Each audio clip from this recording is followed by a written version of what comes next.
All new at 6, what's called a world-class facility for aquatic sports in Indianapolis will soon have a bigger pool of public funding to pay for maintenance. The Capital Improvement Board voted today to give a $500,000 grant for the IUPUI Natatorium. And that's where we find our TV6 reporter Katie Hines live with details.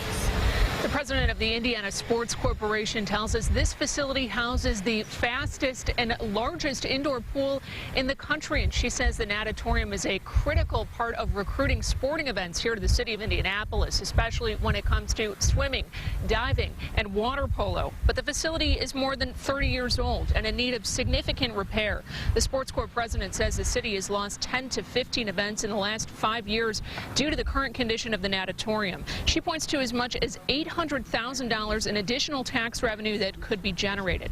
That's why this afternoon the board approved an annual $500,000 grant starting this year through the next decade. That money will be given to the Indiana Sports Corp, where it'll go into a reserve fund for repairs to the natatorium. But we're learning the money may not go exclusively to this facility over the next decade. The Sports Corp's executive committee will have the authority to decide how and where the money is spent.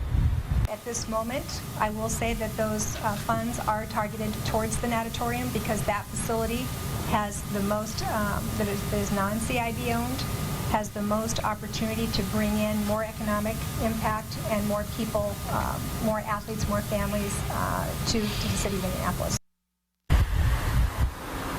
The Capital Improvement Board approved this $500,000 annual grant in a 5-2 vote this afternoon, and one of the two people who voted against it was City County Council President Maggie Lewis. She points to a $10 million commitment from the city just last month to help with a major renovation of this facility. That money from the city will go toward repairing streets on the IUPUI campus.